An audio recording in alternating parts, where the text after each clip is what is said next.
¿Me das su nombre, por favor? Mi nombre es Abraham Castro Trejo. Abraham Castro Trejo. Así es.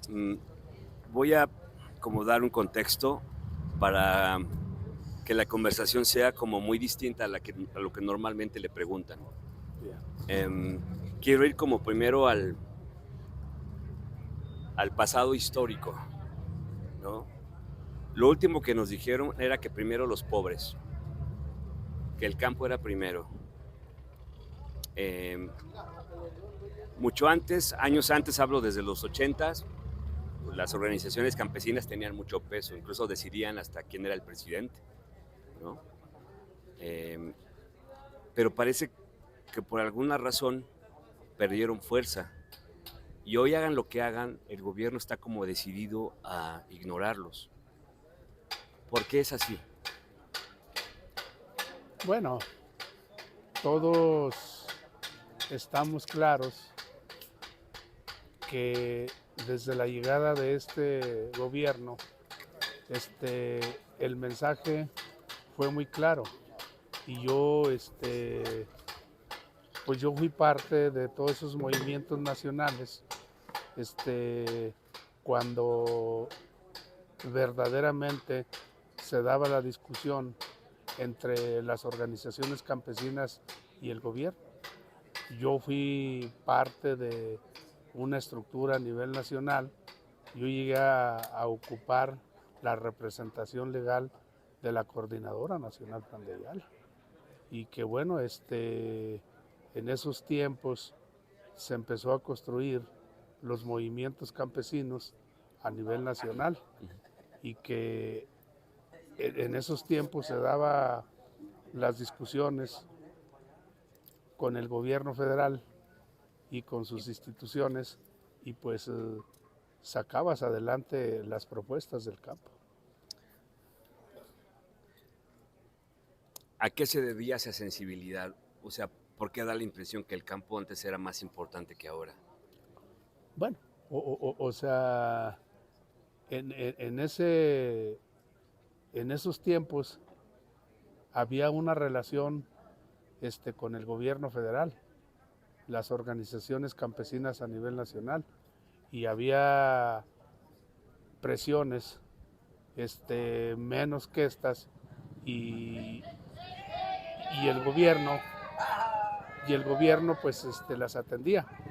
Este, por ejemplo, la Secretaría de Gobernación pues es la responsable de la política interna y que eso era lo que ayudaba a través de la Secretaría de Gobernación a sacar adelante los temas del campo.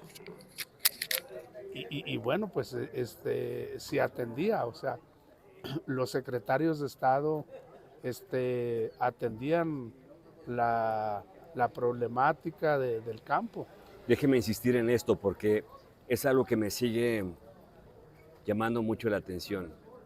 Como esta, como este antes y después. Recuerdo este personaje, Eladio Ramírez, ¿no? Em, que eran personajes que pues eran puentes para que las cosas ocurrieran dentro del campo. Así es. ¿Los puentes se derrumbaron? Le pregunto. Sí, o sea, se derrumbaron a partir de la llegada de este nuevo gobierno. ¿Se refiere de este último o desde López Obrador? No, del de López Obrador. O sea, López Obrador cortó esos puentes, Así es. pero quiero entender por qué le convenía a López Obrador cortar esos puentes. Él siempre nos vendió a las organizaciones nacionales que las cosas iban a cambiar, pero fue un discurso falso.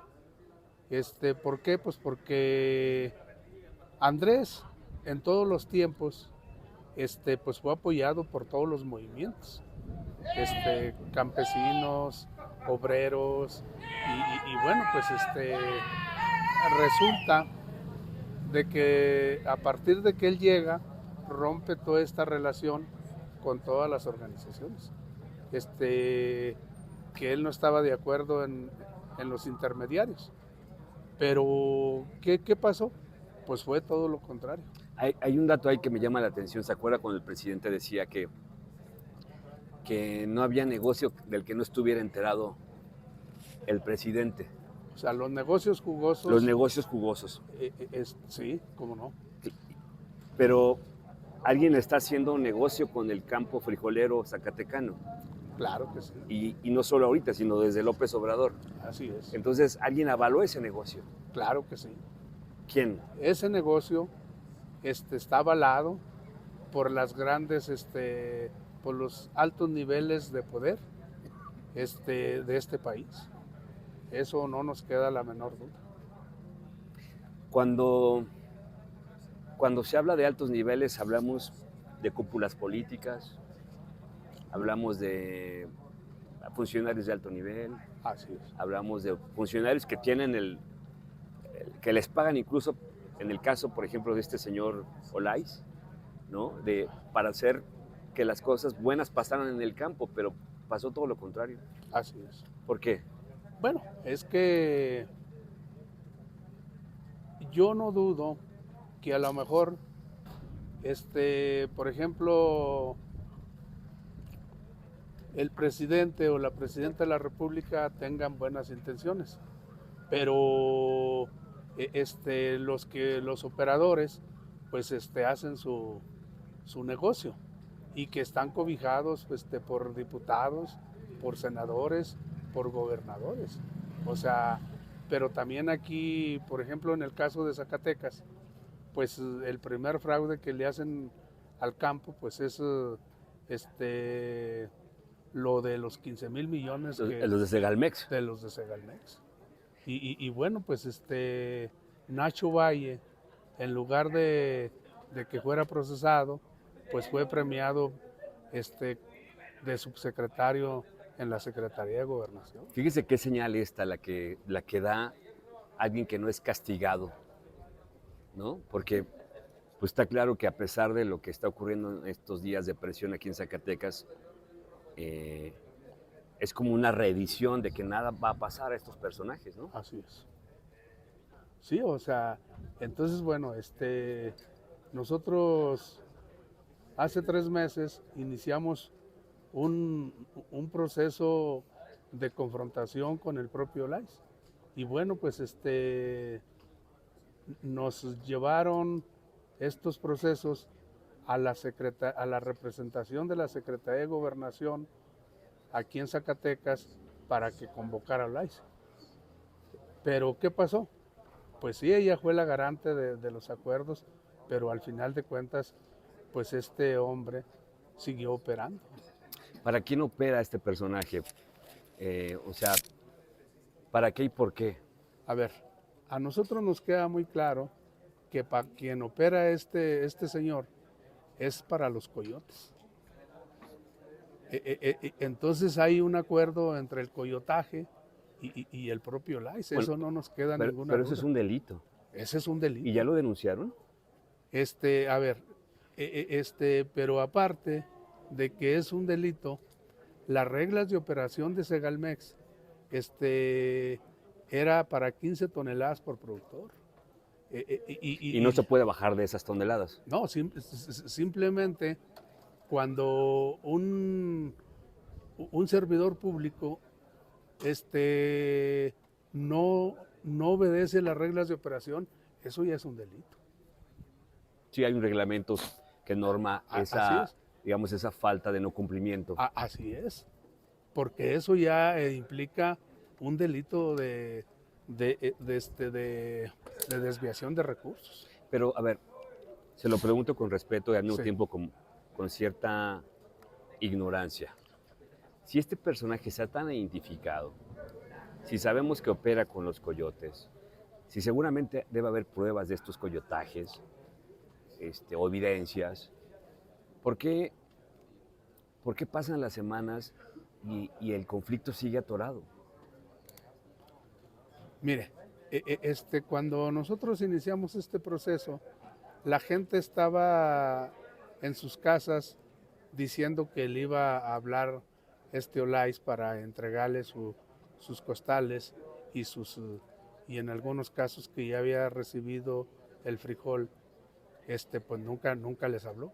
Entonces, en la medida que nosotros empezamos a entrarle al movimiento, pues nos damos cuenta que es muy poco el productor que ha podido ingresar su frijol. Estamos hablando de unos 4 o 5 productores por comunidad. Y lo que es cierto es de que siempre los centros de acopio estuvieron entrando muchos camiones y no con 5 toneladas ni 15. Daban vuelta con...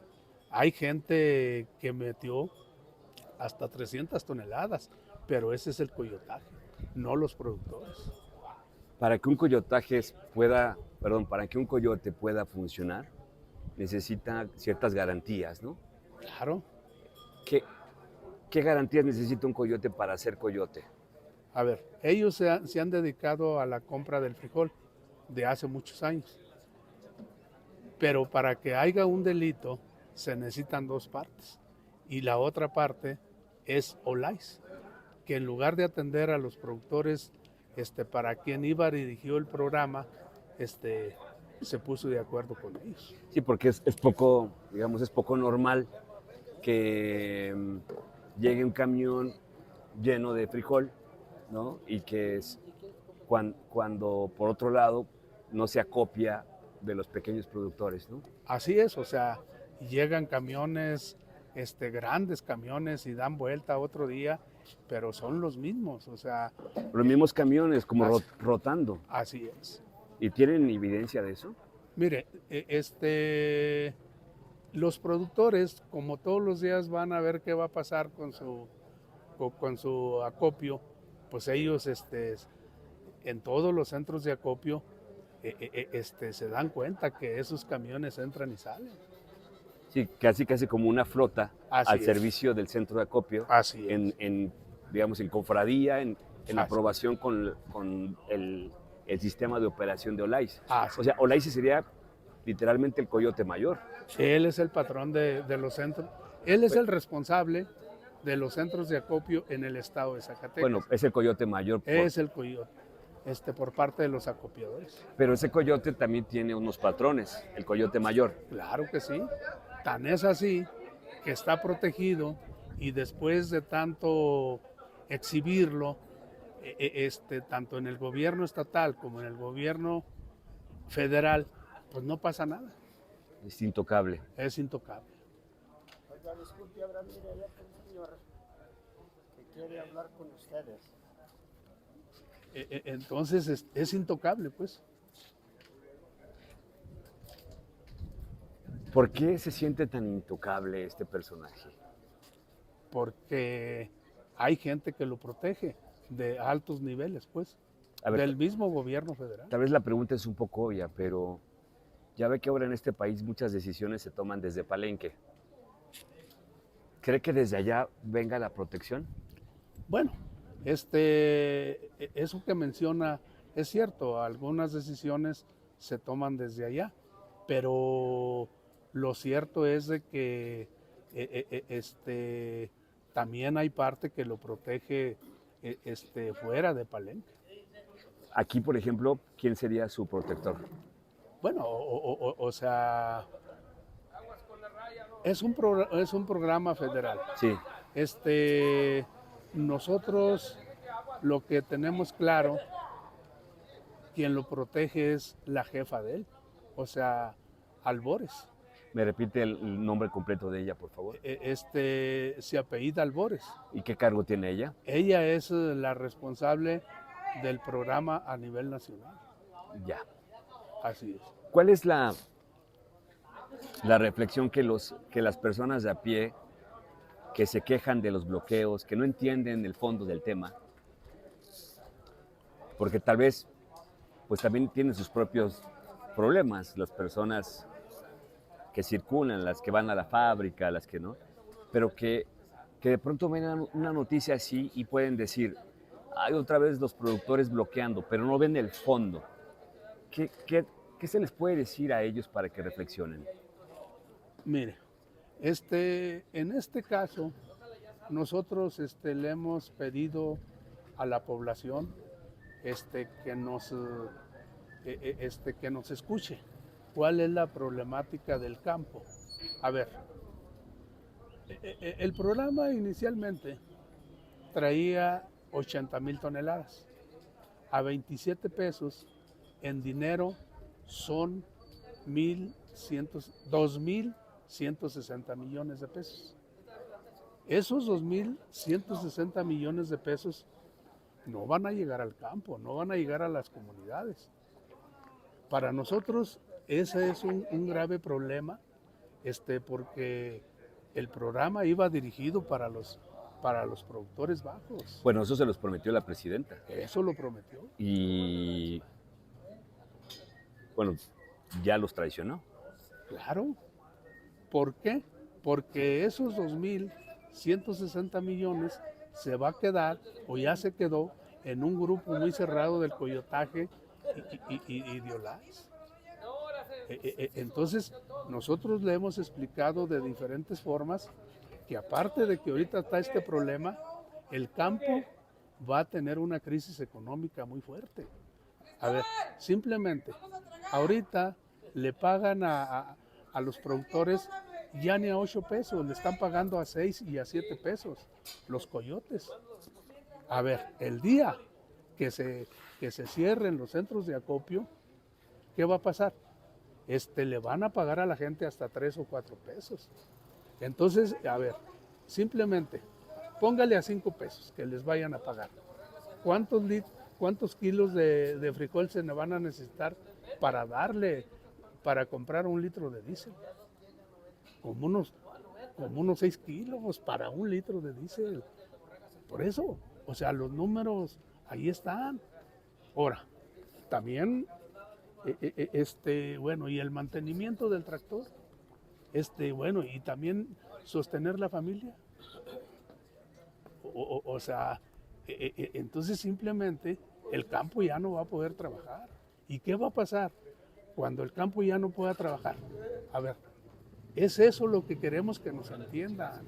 O sea, ¿a qué nos vamos a dedicar? Cuando nosotros también somos parte de este país. Ahora, hay un mal manejo del programa del frijol y no empezó en el 2025, empezó en el 2024. En el 2024 acopiaron, se quedaron las bodegas llenas. Viene el 2025. ¿Y qué pasa? Pues ni siquiera tenían las bodegas disponibles para acaparar el frijol.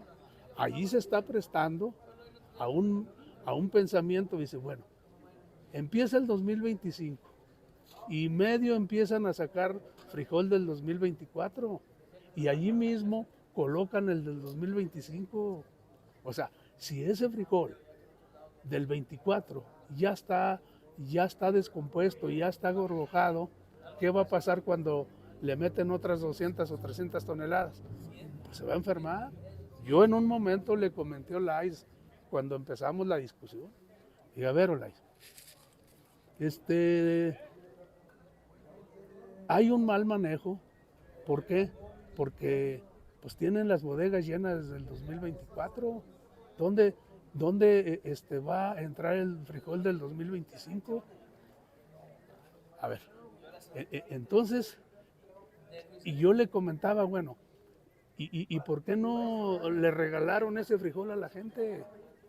Dijo, caray, dijo, te lo estamos a comprar a 27 pesos y ahora quieres que lo regale.